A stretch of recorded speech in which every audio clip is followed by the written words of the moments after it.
Carlos Sánchez Berzaín, abogado politólogo, máster en Ciencia Política y Sociología. Él es el director del Instituto Interamericano para la Democracia. Señor Carlos Sánchez Berzaín, un placer tenerlo nuevamente aquí en el programa a la noche. Y, por supuesto, el tema de la seguridad es prioritario para los ecuatorianos. Los ecuatorianos salieron en la primera vuelta presidencial y votó el 80%, más del 80%, a pesar de esa ola de violencia. ¿Qué se puede esperar de esta nueva jornada electoral, ya la definitiva? Saludos, Claudia, Jefferson, mucho gusto. Decir que para entender el tema de la seguridad hay que entender la verdadera confrontación que se da en esta segunda vuelta electoral en el Ecuador. El eje de confrontación es el retorno al proceso dictatorial que manejó por más de 10 años Rafael Correa, o la consolidación y el avance en el proceso de recuperación de la democracia en el Ecuador que empezó el expresidente Lenín Moreno. Se está confrontando dos formas de gestión de lo que es un país. La forma de gestión de la dictadura es la que trae consigo el narcoestado, la vinculación y el sometimiento a los proyectos dictatoriales de Cuba y Venezuela, el estrechamiento de la confusión de lo que es el gobierno con el crimen organizado y obviamente la impunidad, porque esa campaña, la campaña de la señora Luisa González, está siendo dirigida por Rafael Correa, que no hay que olvidar está condenado a 8 años de cárcel con sentencia ejecutoriada por corrupción, precisamente por esos 10 años de gestión.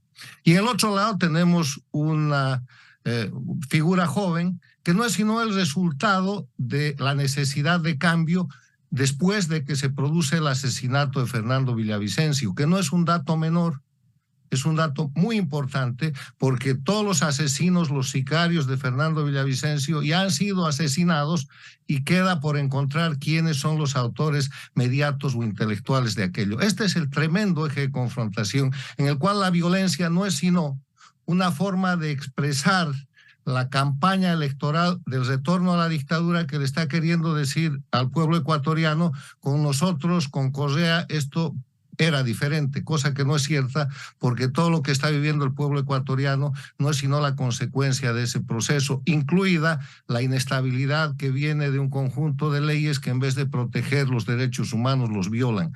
El tema de la inseguridad ciudadana es un tema estrechamente vinculado con el tema del narcotráfico y el crimen organizado, que tiene como característica estar integrado a los gobiernos de Cuba, Venezuela, Bolivia, Nicaragua, que son dictaduras, y a los gobiernos paradictatoriales o al servicio de las dictaduras que estos regímenes logran poner, como el gobierno de Petro en Colombia, como el gobierno de Fernández Kirchner en la Argentina, o como el gobierno de López Obrador en México. Señor Carlos Sánchez Berzaín, frente a este planteamiento que acabamos de escuchar, yo quisiera también conocer su lectura. ¿Esto se reduce a una pugna entre el correísmo y el anticorreísmo? ¿O usted cree que hay otros factores que en últimas van a determinar el voto de los ecuatorianos este domingo? Bueno, la pugna del correísmo y el anticorreísmo es una pugna regional.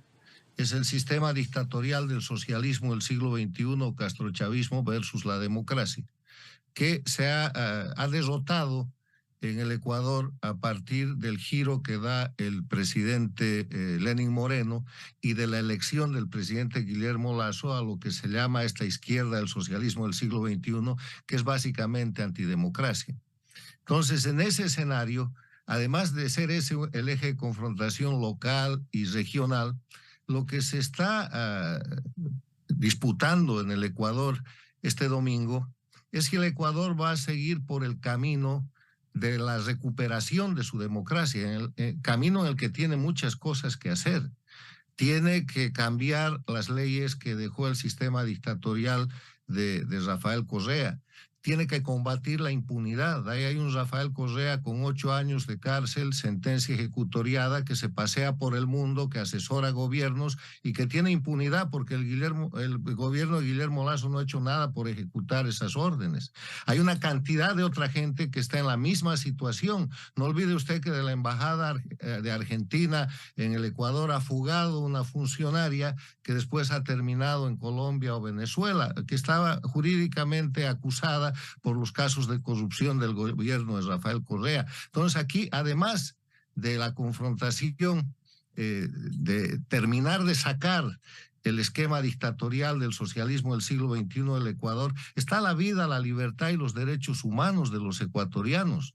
Está el derecho de los ecuatorianos a poder elegir libremente, mejorando un sistema electoral que hoy día está ensombrecido por posibilidades de fraude, porque está copado todavía por las normas y por individuos que han sido puestos por el sistema del correísmo. Entonces, este proceso de transición hacia la democracia en el que el Ecuador va ganando puede ser interrumpido con el gobierno de la señora González o puede avanzar con el gobierno del señor Noboa. Y hay que tener algo en cuenta muy importante. Por el periodo de tiempo pequeño que va a durar este gobierno, es un gobierno esencialmente de transición que necesita formar un proyecto de unidad nacional, porque ninguno de los dos que gane, el favorito es Noboa, va a tener el suficiente apoyo de gobernabilidad en la Asamblea. Lo que va a suceder es lo que está sucediendo en toda América Latina, que llega a la presidencia una minoría y que no tiene capacidad de gobierno, y como no estructuran planes de integración nacional o proyectos nacionales, terminan perdiéndose en su minoría y terminan como el presidente Guillermo Lasso, que ha sido consumido precisamente por esa debilidad. Lo que los pueblos quieren es buen o mal gobierno. Quieren buen gobierno frente al mal gobierno. El Ecuador está saliendo de gobierno y yo creo que la posibilidad de buen gobierno está en el camino de la democracia, porque todo lo que se está pagando es la factura del tiempo de Correa, que es sostenido por la señora González. Don Carlos Sánchez Berzaín, sobre este tema muy concreto del crimen organizado en Ecuador, don Carlos. Mire, el tema es que el socialismo del siglo XXI o el castrochavismo es el crimen organizado que toma el poder. Lo demuestran los regímenes de Cuba, Venezuela, Bolivia y Nicaragua, que han sido convertidos además en narcoestados. Y en el tiempo de Correa, el Ecuador era un narcoestado. No se olvide de la valija diplomática, no se olvide de la protección dada en la Embajada de Londres, la Embajada del Ecuador en Londres. No se olvide de la expulsión de la DEA, del cierre de la base de Manta, que era una base antinarcóticos de carácter regional en base a compromisos internacionales. Correa hizo todo lo necesario para convertir el Ecuador en un narcoestado. No se olvide que Colombia tuvo que bombardear la zona de la Angostura, territorio ecuatoriano, en el gobierno del presidente Uribe, porque Correa estaba protegiendo a los guerrilleros en territorio ecuatoriano. Y ahí murió un grupo de guerrilleros de las FARC que estaban además de siendo terroristas, narcotraficantes. Entonces Correa ha hecho del Ecuador un narcoestado y ha sentado todas las bases para la inseguridad que hoy día sufre el Ecuador. El retorno al poder de Correa a través de su delfín, a través de su títere o candidata, la señora González, representa simplemente reabrir los acuerdos del narcoestado y quebrar la situación de recuperación de libertad, democracia y lucha contra el crimen que de alguna manera ha empezado a recuperar ese país. El tema es muy serio y los hechos lo demuestran. Le he dado 3 o 4 ejemplos, pero hay muchos más. La participación de Correa a favor del crimen organizado, del narcotráfico y del establecimiento del Ecuador como un narcoestado, con las consecuencias funestas que se tienen hoy día en materia de inseguridad ciudadana, son clarísimas. El acuerdo que se tiene que buscar no es un acuerdo ideológico, no es siquiera un acuerdo programático, es un acuerdo nacional de carácter existencial.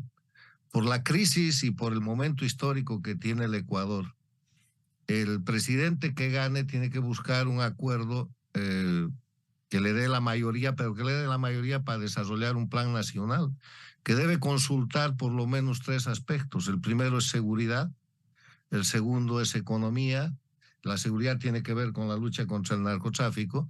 El segundo es la economía. Y el tercero es el aspecto social, que tiene que ver con empleo, con salud, con educación, con lo que el pueblo quiere.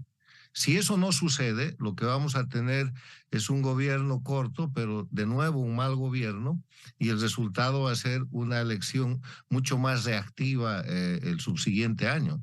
El problema que está atravesando el Ecuador hoy día, además de todo lo que ha dejado Correa, de todo ese sistema de crimen organizado que no se termina de ir, que no se termina de agotar, de la impunidad y del narcoestado que no han sido tratados adecuadamente, es que el presidente Lasso ha tenido un mal gobierno porque es un gobierno de minoría.